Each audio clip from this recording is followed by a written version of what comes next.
그 다음에 아까 얘기했던 수정안을 반영해가지고 2차 브리핑을 합니다. 이제 그 얘기는 뭐냐면 1차 브리핑에서 소유자가 요구했던, 그렇다고 소유자가 요구한 100%를 다 받아서는 안 돼요. 이분은 전문가가 아니기 때문에 하다 보면 실수들, 뭐 착오들이 있을 수가 있거든요. 그럴 경우에는 이 PM에서 당연히 그거는 맞지 않습니다. 현실에 맞지 않고, 그러니까 어떻게 보면 PM의 역할은 뭐냐면 가이드 역할이에요. 가장 유리한 방향으로, 가장 좋은 방향으로 이끌어가는 거. 왜 그러면 PM은 전문가지만은 소유자는 전문가가 아니잖아요. 일반인이잖아요. 근데 일반인 같은 경우는 사실 여러 가지 생각이 있을 수 있는데 그 생각이 다 맞는 건 아니기 때문에 이럴 경우는 전문가가 조금 무리를 하더라도 그 일반인을 가장 좋은 방향으로 가이드를 해서 끌고 가는 게 가장 중요한 겁니다. 그래야 서로 윈윈하는 구조지, 무조건 소유자 말 듣고서 나중에 잘못됐다 그러면 당연히 그 책임은 소유자뿐만 아니라 PM의 책임까지도 다 부과가 되는 거예요. 그렇기 때문에 무조건 소유자가 원하는 거대로 다 하는 거는 결코 좋은 건 아니다. 적정한 선에서 그거를 가이드할 줄 알아야 된다라는 걸 꼭 말씀을 드리는 거예요. 그래서 어쨌든 수정안을 하고 그 다음에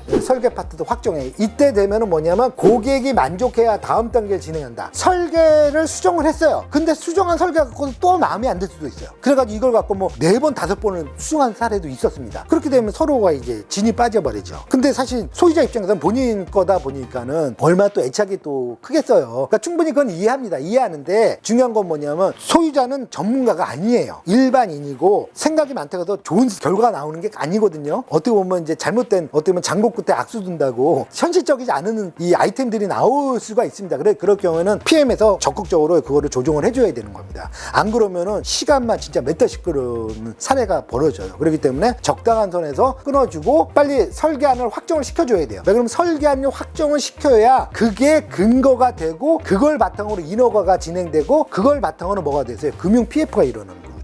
확정이 돼야 돼요, 설계가. 근데 설계가 확정이 안 된다? 그러면 처음부터 그냥 시간이 계속 늦어지는 거예요. 그래서 최대한 중요한 거는 뭐냐면 핵심적인 상황에서 서로에게 오류 없이 딱 맞을 때까지 조율을 하는 게 필요하다. 그래서 설계업체랑 긴밀하게 협조하는 게 제일 중요하다는 게 말씀드리는 거예요. 그래서 2차 브리핑에서 다행히 딱 만족이 됐다. 그러면 이제 확정이 되는 거예요. 설계는 확정이 되고 이 설계안을 바탕으로 이제는 인허가가 진행이 돼야 돼요. 그리고 이걸 바탕으로 모든 수지표가 다시 변경이 돼야 되고 당연히 거기에 맞췄던 대출, 금융 구조 이런 것들 다 짜여져야 되는 것이에요. 이제는 이게 근거가 된 거예요. 그 다음에는 뭐냐면 이제 여기에 빠졌는데 이제 금융주선 이게 순서가 이렇게 했다가 이거대로만 간다가 아니에요. 순서는 여기가 바뀔 수가 있어요. 왜 그러면 금융주선 같은 거는 먼저 협의했지만은 그 결국 주선은 어떻게 되냐면 나중에 PF 대출은 다 인허가가 완료된 다음에 PF가 나오는 구조란 말이에요. 그러다 보니까는 이게 협상해 놓고서 몇 달 후에나 되기 때문에 그 사이에 이제 다른 것들을 해야 되는 거거든요. 그렇기 때문에 이런 것들은 꼭 어떤 뭐 순서에 상관없이 그 상황에 맞게끔 진행하면 되는 거여서 그 다음에 이제는 어떻게냐면 시공사를 이제 해야 돼요. 그래서 중요한 건 뭐냐면 자, 시공사도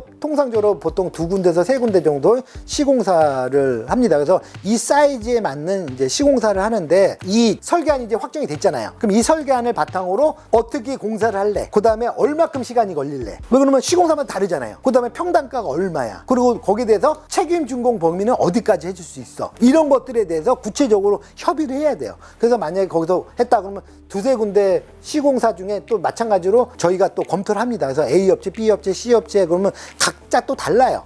들어오는 게 어떤 업체는 공사는 짧게 하는데 단가가 비싸. 어떤 데는 공사는 좀 늦어지는데 단가가 좀 싸. 어떤 데는 다 좋은데 책임 준공 범위가 좀 약해. 왜 그러면 이제 준공하고 나서 하자 보수 이런 문제들이 걸리잖아요. 그래서 이런 부분에 또 약해. 뭐 이런 것들이 다 혼합이 됩니다. 그러다 보면 그 중에서 저희가 봤을 때는 뭐 C라는 업체가 제일 무난할 것 같습니다라고 해서 셀렉을 해줘요. 그러면은 또 특별한 이견이 없으면 또 그렇게 가요. 시공사가 전문성이 어떻다는 거는 일반인들이 보면 모르잖아요. 그러니까 저희가 그거에 대해서 C가 제일 무난할 것 같습니다라면 통상적으로 저희가 셀렉해주는 데를 선정 해서 가는 거더라고요. 그래서 이렇게 가는 겁니다. 그래서 시공사까지 선정을 했고요. 3차 브리핑을 하면 뭐냐면 이제는 이 시공사의 공사비까지 다 들어가야 돼요. 이제는 설계가 완성됐고 여기에 대해서 이제 지출 비용에는 이제 뭐 직접 공사비, 금융 대출, 거기다 이제 대출 이자, 그다음 각종 이제 뭐 용역 수수료 이런 것들에 대해서 이제 쭉 확정을 하나씩 시켜줘야 되는 겁니다. 그래야지 전체 수지표가 완성이 되는 거고 그렇기 때문에 수지표는 한 번으로 끝나지 않아요. 적게 수주표를 작성한다 그러면 한 6, 7번, 심지어 어떤 경우는 뭐 15번, 16번도 제가 수주표를 변경을 해요. 왜 그러면 각 파트마다 우리가 예상했던 거하고 조금씩 차이가 있을 수가 있어요. 어떤 업체가 들어오느냐,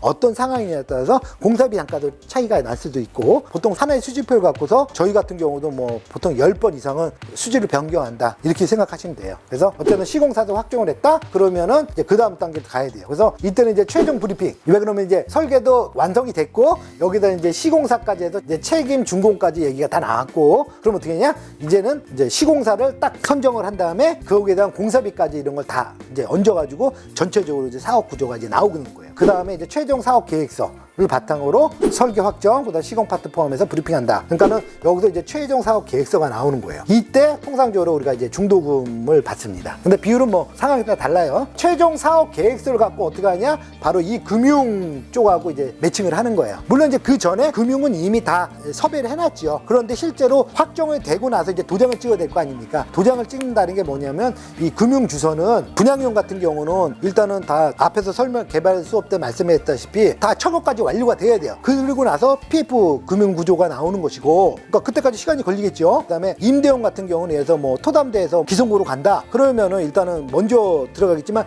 그것도 그 조건도 마찬가지로 철거되고 나서 공사가 들어가야 기성이 나오는 구조이기 때문에, 그래서 이런 것들에 대해서는 금융은 추후에 기표를 하는 그런 형태가 되는 것이죠. 분양용 같은 경우는 사실 이 중도금이 중요한 건데 사실 요새 대출 규제가 너무 심하다 보니까 중도금 대출이 안 되는 경우가 너무 많아요. 근데 중도금 대출이 안 된다 그러면은 수분양자가 다 본인 돈으로 그걸 다 내야 돼요. 이거 사실 이게 분양성에는 상당히 악영향이거든요. 그러다 보니까 9억 이상 된다고 중도금 대출이 안 돼요. 지금 현재 그러면 10억짜리 분양한다 그러면 중도금 대출 없이 할 생각을 해야 돼요. 그럼 이렇게 된다 그러면 이제 방법이 있겠죠. 중도금을 안 받고 할 수 있는 수분양자가 오든가 아니면은 9억 밑으로 8억 5천을 한다든지 이런 식으로 규모를 작게 한다든지 분양가를 낮춘다든지 뭐 여러 가지 방법을 해가지고 그거에 맞게끔 대처를 해줘야 되는 거예요. 그래서 이런 걸 비교 선정해서 해야 되고요. 이것도 마찬가지로 PM 파트에서 해야 됩니다. 그다음에 이제 이러면서 인허가는 진행을 하는 거예요. 인허가의 주체는 뭡니까? 설계업체 플러스 소유자 플러스 이제 PM 3자가 같이 연합해서 하는 거예요. 왜 그러면 인허가에 관련돼서 뭐 각종 이제 서류, 구조, 평면도 이런 건 다 설계업체가 만들어줘야 되는 거거든. 그래서 그걸 바탕으로 해가지고 같이 나가야 됩니다. 근데 중요한 건 뭐냐면 여기서 이제 단순히 인허가뿐만 아니라 이제 각종 심의들 뒤에서 배우시면 아시겠지만 이 심의가 또 장난이 아닌 게 많아요. 그다음에 각종 영향평가, 거기에 했을 때 이제 부담금 내용 이런 것들이 너무 많아요. 그렇기 때문에 심의하고 영향평가 이것만 갖고도 진짜 몇 달씩 걸리는데, 왜 그러냐면 이제 도시계획 심의를 한다든지 뭐 이렇게 되면 이제 통합심의를 끝나고 나 이제 건축인허가가 접수가 되는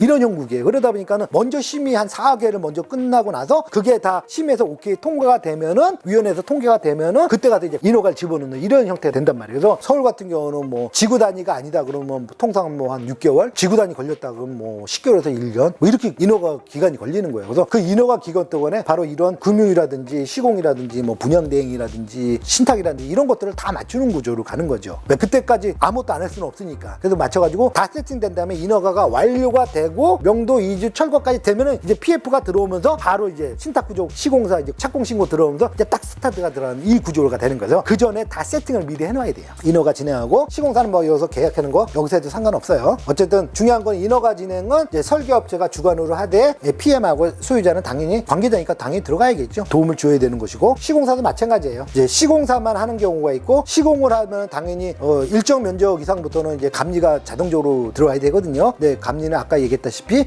지자체에서 의무 감리를 하는 것이고, 근데 시공사만을 딱 믿고 가면 좀 아까 얘기했다시피 좀 여러 가지 문제가 있을 수가 있다 보니까는 또 CM 업체, 그래서 통상적으로 한 300억에서 500억 이상 되는 개발 사업은 이 CM 업체를 선정을 해요. 그래서 공사 관리, 품질 관리, 원가 관리 이런 것들에 대해서 좀 더 타이트하게 진행을 하는 거죠. 그래서 이때 이제 CM 업체를 선정을 하는 겁니다. 그래서 이때 선정을 해놓고서 마찬가지로 가고요. 그다음에 중요한 거는 뭐냐면 분양대행사, 광고회사. 이제 인허가는 진행돼서 특별한 문제 없으면 이제 이 인허가는 이제 한 2달 있으면 나올 것 같다. 그럼 그 사이에 이제 분양대행사, 광고회사. 왜 그러냐면 결국은 뭡니까? 모든 개발 사업에서 이 최고의 리스크다. 그럼 결국은 분양 리스크예요. 분양 사업인 경우에. 임대는 사실 그게 없겠죠. 임대는 임대 수요만 잘 맞춰가지고 수익률만 캡레이트만 맞추면 되는 건데, 분양 사업 같은 경우 그래서 이 분양대행사가 되게 중요해요. 그리고 광고를 어떻게 할 건가 해서 분양대행사도 마찬가지로 2-3개 정도의 업체를 해가지고서 광고 전략, 분양 전략, 기간, 조직 이런 거에 대해서 브리핑을 다 하게 합니다. 그래가지고 그 중에서 A, B, C, 그 중에서 A가 제일 커리어도 많고 여지껏 기했던 분양에서 완판을 많이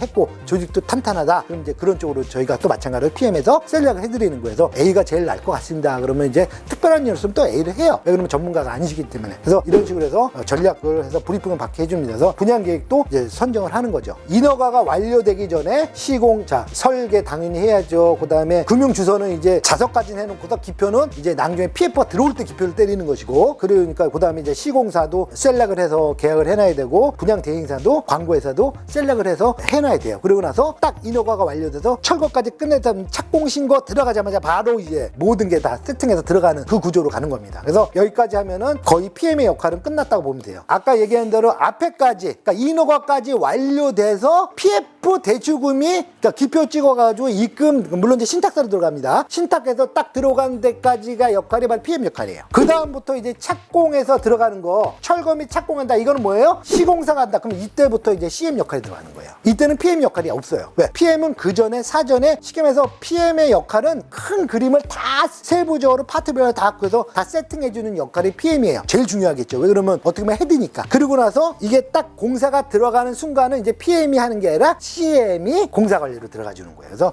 이때부터는 이제 CM 관리로 들어갑니다. 그래서 보통 CM의 수수료는 직접 공사비를 기준으로 해서 보통 이제 2에서 3% 통상적으로 갑니다. 그래서 CM에서 하는 역할은 이제 여기는 이제 뭐 상주를 하죠. 그래서 직원들을 뭐 5-6명이서 돌아가면서 상주를 하고 뭐 이런 식으로 해가지고 시공사에서 이제 현장 소장이 있잖아요. 현장 소장이 이제 파견을 보내주면은 그 현장 소장하고 여기 CM 직원하고 같이 협의를 계속해요. 그래서 뭐 사이 안 좋을 때는 뭐 서로 멱살 잡고 싸우기도 하고 그러는데 또 끝나고 나면 같이 술 먹고, 왜 그러냐면 어차피 한 배를 탄 입장이기 때문에 그게 어떻게 보면 되게 애증의 관계예요. 서로 왜 그러면 서로 목적은 달라요. 그러는데 결국 큰 방향에서 동일한 거거든요. 왜? 문제 없이 개발이 다 완료해서 준공까지 돼야 된다는 그 목적은 동일하기 때문에 입장은 서로 상반되지만은, 그러다 보니까 서로 협력도 해야 되고 서로 견제도 해야 되고 이런 것들을 해야 됩니다. 그래서 통상적으로 CM 같은 경우는 이제 상주를 많이 하죠. 뭐 공사는 여러분들 뭐 전체적으로 쭉 보면 뭐 처음에 이제 항상 토목이 들어가야죠. 제일 먼저 땅 평탄해가지고 하고 좀 뭐 공동구라 해가지고 뭐 전기, 도시가스 뭐 이제 다 들어가야 되잖아요.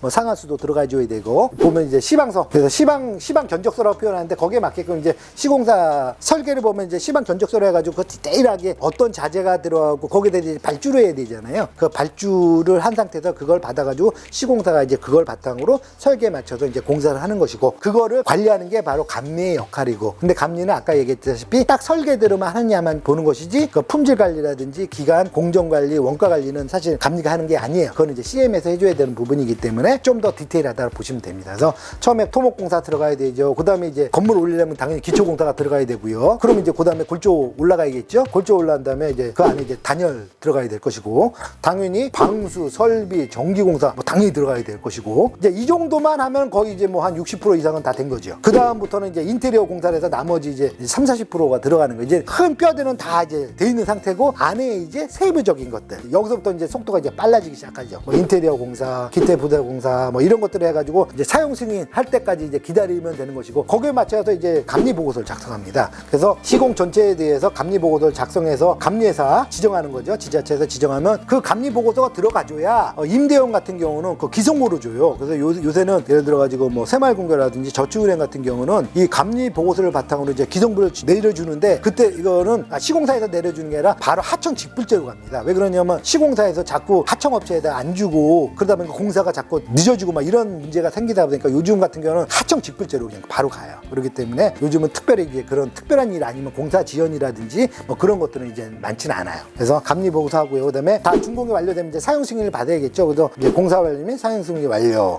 그럼 이제 사용 승인까지 완료됐다. 그럼 그때부터 이제 입주가 들어가는 거예요. 그래서 입주할 때 이제 입주 관리까지 해주면 그 다음에 이제 다 끝났죠. 완료됐고 이제 입주가 다 완료됐다. 그럼 그때 가서 다시 PM이 뭐가 되냐면 임대 관리가 들어가는 거예요. 물론 이제 분양형이다 그러면 사실 여기서 입주 끝나고 나면 이제 정산을 해요. 그럼 정산하면 사실 끝난 거예요. 임대 관리라는 건 필요 없죠. 근데 임대형 같은 경우는 이제 임차인까지 다 입주가 완료되면 그때는 건물을 어떻게 임대 관리할 것인가가 다시 PM의 역할이 또 들어오는 거예요. 그래서 전체적으로 보게 되면은 PM하고 어떤 CM의 역할이 분명히 구분이 되어지는 것이고, 전체적으로 이제 크게 말씀을 드리면 PM은 어떻게 보면 이제 계획자의 역할이다. 그래서 1부터 10까지 전체적인 그림을 다 구체적으로 그려고 거기에 대해서 각 기관하고 협의를 해야 되고 조정을 해야 되고 이거에 대해서 소유자한테 설득을 시켜야 되고 소유자의 요구사항을 반영해가지고 어떻게 상품화 시킬 건가에 대해서 고민을 하는 사람이 PM의 역할인 거고 인허가까지 다 완료가 돼서 PF 자금이 들어오고 나면은 그 다음부터 공사는